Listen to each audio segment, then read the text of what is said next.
If you look at what happened between Washington and Ottawa overnight, it doesn't look like a negotiation. It doesn't look like a compromise. It looks like a declaration of war. Not with missiles, not with soldiers, with money. For decades, the United States and Canada shared the most integrated economy on the planet. Two nations, one machine, seamless, efficient, quiet. But as of this morning, that machine is on fire. Donald Trump didn't just impose tariffs, he went further than anyone expected. He signed an executive order invoking emergency economic powers against Canada, the country that has fought beside America in every major conflict since World War I. The country that took in stranded American passengers on 911s, the country that shares the most complex supply chain relationship in the history of global commerce. He called them a national security threat. And Mark Carney's response, he didn't protest, he didn't beg, he didn't pick up the phone. He picked up a pen. And what he signed in. The last 12 hours is going to reshape the global economy for a generation. The shockwaves are already rippling through Wall Street, through European markets, through energy futures, and straight into your bank account. Trump is raging. Congress is panicking, and most of the media is still talking about the wrong story. In the next few minutes, I'm going to show you exactly what Carney just did, why the White House never saw it coming, and why the world you wake up in tomorrow is fundamentally different from the one you went to sleep in last night. So, let's rewind the clock 72 hours and trace exactly how we got here.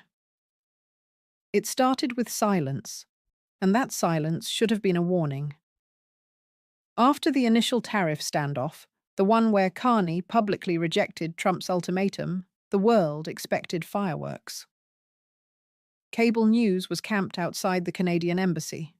Reporters were refreshing Truth Social every 30 seconds. Everyone was waiting for the next explosion, but nothing happened. For 3 full days, Ottawa went dark. No press conferences, no leaks, no statements. The Prime Minister's office said only that Canada is evaluating all available options. In Washington, they took the silence as surrender. Fox News ran a chyron that said, "Canada folds under pressure." Trump posted a victory lap on Truth Social at midnight, calling Carney a failed banker who learned his lesson.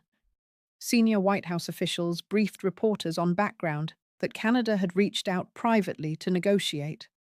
That was a lie. Canada hadn't called anyone. They were building something, and nobody in Washington understood what it was until it was too late. At 6 a.m. Eastern yesterday morning, before the markets opened, before Trump had his first Diet Coke, Mark Carney held a press conference. But it wasn't in Ottawa. It was in Brussels, standing next to the President of the European Commission, and the Prime Minister of Japan appeared via live feed on a screen behind them. Carney announced 3 things simultaneously, and each one hit Washington like a freight train.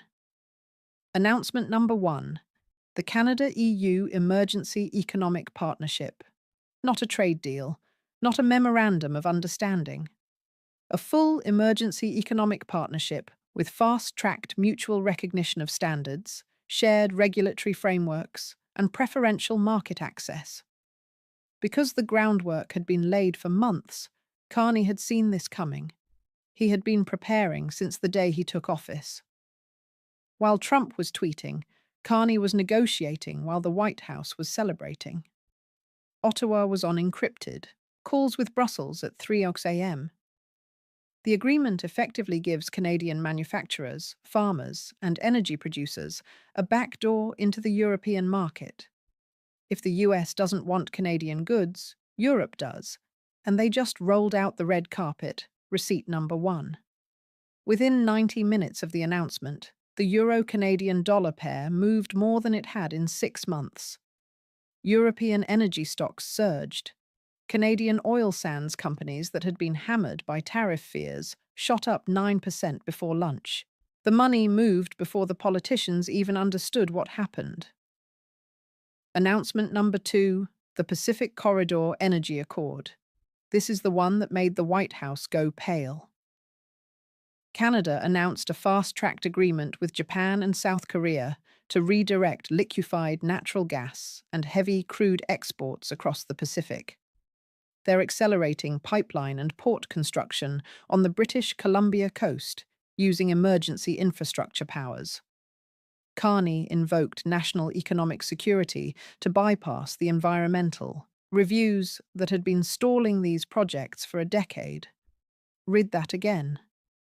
The man who ran the Bank of England, who lectured the world on climate finance, just bulldozed environmental regulations to build pipelines. Not because he doesn't care about the environment, because he understands that survival comes before ideology. He is telling the world, and telling Trump very clearly, that Canada will no longer be a captive supplier. The days of the US being Canada's only energy customer are over, and the timeline isn't 10 years. It's 18 months. Now, here's why this terrifies Washington. The entire US energy strategy in the Midwest and Gulf Coast is built on the assumption that Canadian crude will always flow south. American refineries were literally engineered to process Canadian heavy crude. You can't just switch suppliers like changing a channel. Those refineries would need billions of dollars in retrofitting to handle lighter crude from the Middle East. Billions and years. Carney knows this. He knows those refineries are hostages. He doesn't have to cut off the oil today. He just has to prove that he can cut it off tomorrow. And yesterday, he proved it. Receipt number 2. US refinery stocks dropped 6% across the board. Marathon Petroleum, Valero, Phillips, 66. All of them fell off a cliff. Analysts at Goldman Sachs issued an emergency note to clients. The title was 2 words, supply risk. That is Wall Street code for we are not okay. Announcement number 3. And this is the one that nobody saw coming, the Digital Alliance.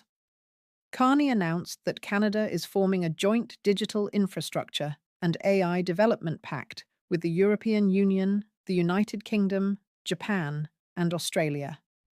Shared data standards, shared AI safety frameworks, mutual recognition of digital intellectual property.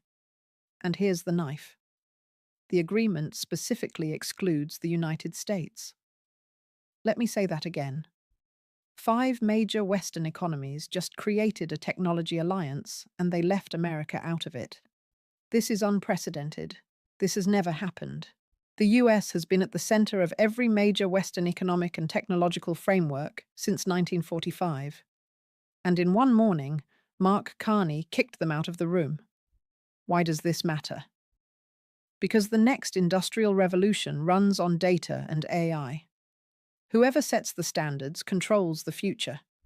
If these 5 economies align their regulations and the US is on the outside, American tech companies face a nightmare. They'll have to comply with 2 separate regulatory universes. Their costs go up. Their market access shrinks. Silicon Valley lobbyists were reportedly flooding Capitol Hill with phone calls by noon. Receipt number 3.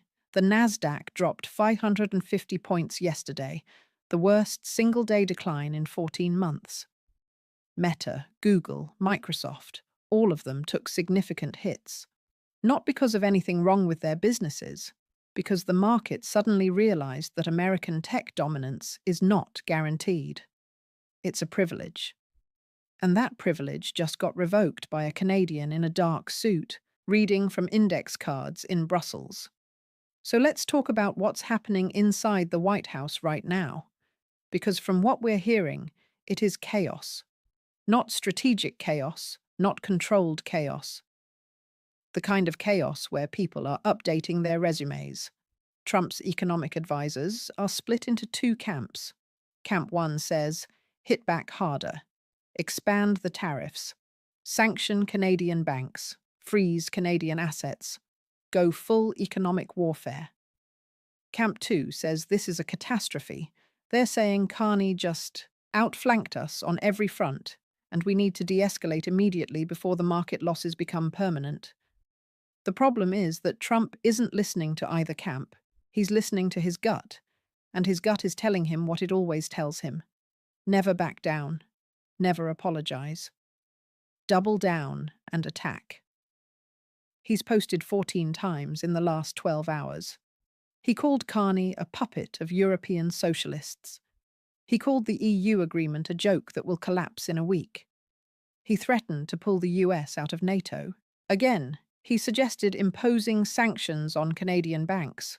On Canadian banks, the banking system that is consistently rated the most stable in the G7.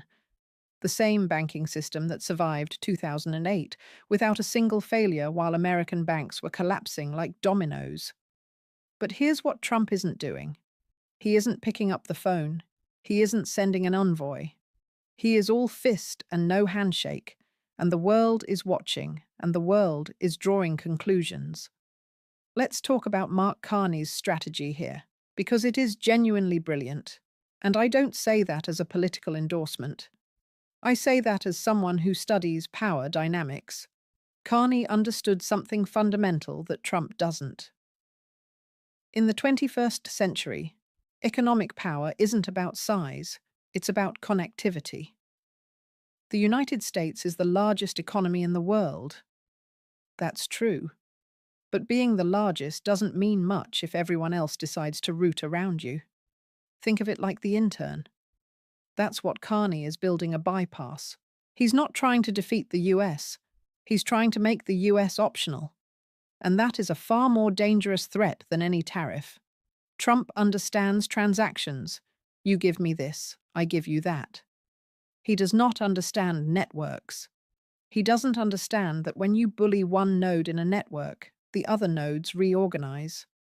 They find new paths. They build new connections. And once those new connections exist, they don't disappear when you stop bullying. They're permanent. Every trade deal Carney signs this week is a nail in the coffin of US economic centrality. Not because any single deal replaces the US market, but because collectively they prove that the US market is not the only game in town. And once the world believes that, truly believes it, the leverage Washington has enjoyed for 80 years evaporates. This is what the White House doesn't understand. They think they're in a negotiation. They're not. They're in a restructuring. Carney isn't negotiating with Trump. He's negotiating with the future. And Trump isn't even in the room. Now, let me tell you why you should be scared. Not worried. Scared. Because the consequences of this aren't theoretical. They're happening right now. If you live in Michigan, your state's economy is built on the auto supply chain that crosses the Canadian border. That supply chain is now under threat. Every day this continues. Manufacturers are exploring alternatives. They're looking at Mexico. They're looking at overseas suppliers. Once those relationships form, the jobs don't come back when the tariffs end. They are gone forever. If you live in Minnesota or Wisconsin or North Dakota, your energy costs are about to become unpredictable. Canadian energy flowing south is what keeps your heating bills manageable and your factories competitive. If that flow gets redirected to the Pacific, even partially, you're competing with Japan and South Korea for the same barrel of oil. Your costs go up. Your competitiveness goes down. If you work in tech, the Digital Alliance Carney, just built, means your company now faces regulatory fragmentation. The compliance costs alone could wipe out margins for mid-sized tech firms. And for the big players, it means a world where American standards aren't the default anymore. That's not a trade inconvenience. That's an existential shift. If you have a 401k, look at it today. Then look at it again on Friday. The volatility we're seeing isn't a blip. It's the market repricing, the entire concept of American economic leadership. 30 years of assumed dominance is being unwound in real time. And your retirement is caught in the gears. But beyond the economics, there's something deeper happening here. Something that should keep every American awake at night. The moral authority of the United States is collapsing, not because of enemies, because of choices. When your closest ally, the nation that literally shares your values, your language, your border, your blood, when that ally looks at you and says, "We can't trust you anymore," the rest of the world takes notes. Denmark is taking notes. Australia is taking notes. Every country that has ever relied on Washington's word is now running the same calculation. If they did this to Canada, what would they do to us? And the answer to that question is reshaping alliances, trade routes, and military partnerships across the globe as we speak. This isn't just about tariffs. This is about the architecture of the free world. And that architecture is cracking. So where does this end? I see two paths and no middle ground. Path 1. Cooler heads prevail. Corporate America, led by the auto industry, the energy sector, and big tech, descends on Washington with a unified message. Stop this now. Republican governors in border states break their silence and publicly demand a resolution. Trump, facing collapsing poll numbers and market chaos, agrees to a face-saving summit. Carney, ever the technocrat, offers him an off-ramp, a revised framework that gives Trump something he can call a victory while preserving Canada's sovereignty. The new trade deals with Europe and Asia stay in place. But the immediate crisis cools. This is the hopeful path. It requires Trump to do something he has never done in his life. Accept a draw. Path 2. The spiral. Trump retaliates against the EU agreement. He imposes secondary sanctions on European companies that participate in the Canada partnership. Europe retaliates against the US. Japan pulls back from US Treasury purchases. The dollar weakens. The global economy fractures into competing blocs. We enter a period of sustained deglobalization that makes the 2008 financial crisis look like a practice round. Nobody wins, everyone bleeds, and the liberal international order that kept the peace for 80 years finally dies. Not with a bang, but with a tariff. I think we're on path 1, but I thought that 3 days ago too. And then Carney went to Brussels. Here's what I know for certain. The relationship between the United States and Canada will never be the same. Even if this gets resolved tomorrow, the trust is broken. You can't unring that bell. Canada now knows that the US will treat it like an adversary when it's politically convenient. And Canada has now proven that it has options. That changes the calculus permanently. Carney didn't just stand up to Trump. He showed the world a blueprint for how a smaller country can fight back against a larger one without firing a shot. He used finance, diplomacy, and timing. He used connections Trump doesn't have and skills Trump doesn't understand. He turned Canada's perceived weakness, its dependence on the US, into a strategic asset by proving that dependence runs both ways. The question now is whether Washington learns the lesson. Whether someone in that building looks at the smoking wreckage of American credibility and says, maybe we should stop treating our friends like enemies. I'm not optimistic, but I've been wrong before. What do you think? Is Carney saving Canada or gambling with the global economy? Is Trump defending American interests or destroying American alliances? And the biggest question of all, when the dust settles, which country will be stronger? Drop your answer in the comments. I read every single one. And subscribe if you haven't already, because the markets open in 14 hours, and what happens next could define the decade. This story isn't slowing down. Don't look away.